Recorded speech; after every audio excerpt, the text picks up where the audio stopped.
이번 리뷰책은 1원력입니다. 이번 영상에서 많은 것을 얻어가실 겁니다. 책으로 들어가 보시죠. 1원력이 뭘까요? 핵심만, 본질만 짧게 말하자 라는 겁니다. 카피라이팅을 말하는 대신에요. 1원력에는 7가지 기술이 있습니다.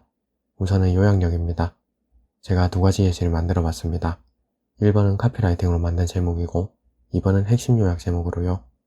1번, 무슨 수를 써도 안 났던 튼살이 이렇게 하니까. 2번, 연고로 튼살 없애는 연구 성공. 이번 예시에서 힘이 느껴지죠. 요컨대 요약을 잘하면 글에 힘을 부여할 수 있습니다. 요약을 잘 활용하는 대표 사이트는 야후 토픽스인데요. 뉴스 제목이 13자 이내로 요약되어서 아주 간결하죠. 야후 토픽스는 사실이 있는 그대로 간결하게 전달하고 불필요한 수사는 첨가하지 않는다는 방침에 따라 낚시성 카피 기술을 거의 구사하지 않는다.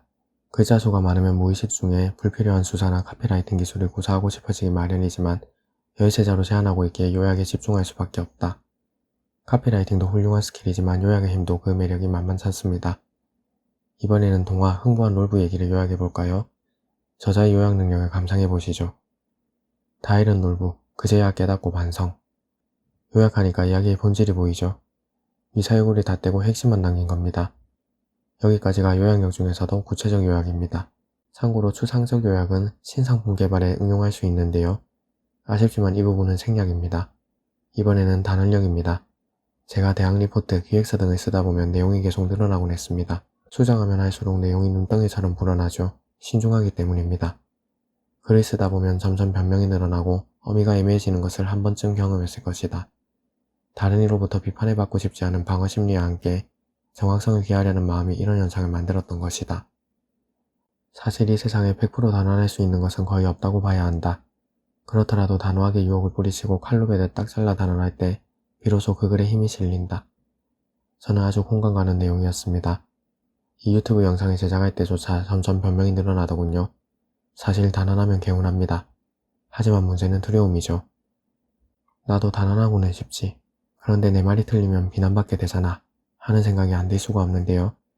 저자가 대단한 점은 여기에 대한 대책도 알려준다는 것입니다. 때로는 100% 단정하기 어려운 경우를 마주할 수 있다. 어쩌면 성공할지도 모릅니다. 이와 같은 말을 이렇게 바꿔보자. 성공할 확률이 매우 높습니다. 이유는 3가지로 정리할 수 있는데 단언에 분명한 힘을 실어주기 위해서는 반드시 근거를 제시하자. 단언 스킬이 4가지 있지만 예언하기와 상식 깨기가 특히 와닿더군요. 먼저 예언하기입니다. 전제 조건을 제시한 다음 미래를 예언하는 방법도 있다.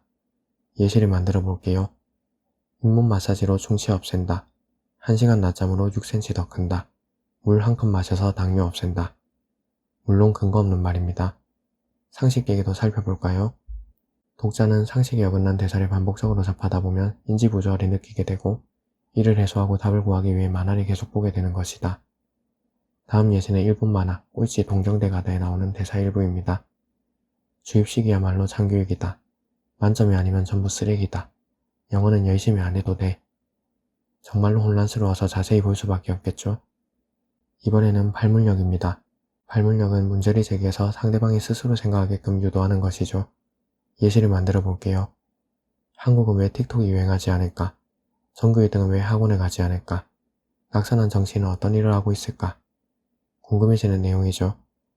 책에 발문 스킬이 여러가지 나오지만 방금의 제 예시로 끝내겠습니다. 이번에는 단답력입니다. 단답력 스킬은 15가지가 있는데요. 다 생략하고 재밌는 예시 한 가지만 살펴보겠습니다. 스티브 잡스도 이 상품을 보면 깜짝 놀랄 겁니다. 방금 스킬이 단답력 중 감정의 이법입니다. 그 다음은 명명력이지만 명명력은 생략하겠습니다. 이번에는 비유력입니다. 사실 이 책에서 비유력이 가장 인상 깊었습니다. 이번에도 예시를 만들게요. 독서로 똑똑해지는 것은 개인 과외를 받는 것과 비슷하죠. 독서는 가장 저렴한 과외입니다. 이렇게 비유할 수 있습니다. 비유력 높이는 팁을 알아볼까요? 먼저 비유하고 싶은 대상과 다른 대상의 공통점을 찾는 것부터 시작해보자. 유행에 한 발 늦음, 계절에 한 발 늦는 음식점 메뉴, 객석이 빠져나감, 바닷물이 빠짐, 배부른, 작은 방에 사람이 가득한. 이번에는 기치력입니다. 기치력은 슬로건으로 보시면 됩니다. 책의 사례가 아주 인상 깊습니다. 미국 국립도서관이 폐쇄 위기에 처했는데요. 사람들은 도서관 폐쇄로 의견을 모았습니다. 도서관에 존속시키려면 세금을 올려야 했기 때문이죠. 도서관을 살리려는 소수의 사람들은 대책으로 슬로건을 한 개 만들었습니다. 책 불태우기 파티라는 슬로건 말이죠. 8월 5일 책 불태우기 파티 개최라는 가짜 이벤트도 추가했다. 그런 모습을 본 마을 사람들은 충격을 받았다. 그러면서 정말 도서관이 사라져도 괜찮은지 다시 한번 생각해보는 계기가 만들어졌다. 결국 도서관 유지로 방향이 정해졌죠. 슬로건은 역사를 바꿉니다. 이번 책의 저자 가와카미 데스야는 카피라이터입니다. 제가 카피라이팅을 제대로 익힌 책도 그의 책, 잘 팔리는 한 줄 카피였죠. 여담이지만 카피라이팅 책을 딱 2권만 읽는다면 잘 팔리는 한 줄 카피와 모든 것을 결정하는 한 문장이면 될 겁니다. 하지만 이번 책은 그간의 카피라이팅 책과는 결이 다릅니다. 카피라이팅의 판치는 시대에 다른 얘기를 하는 책이죠. 일원력 말이죠. 처음의 얘기를 반복하자면 일원력은 핵심만, 본질만 말하자라는 겁니다. 미사 요구 없이 핵심을 꿰뚫는 말만 하자는 것이죠. 일원력을 익히면 어떤 효과가 있을까요?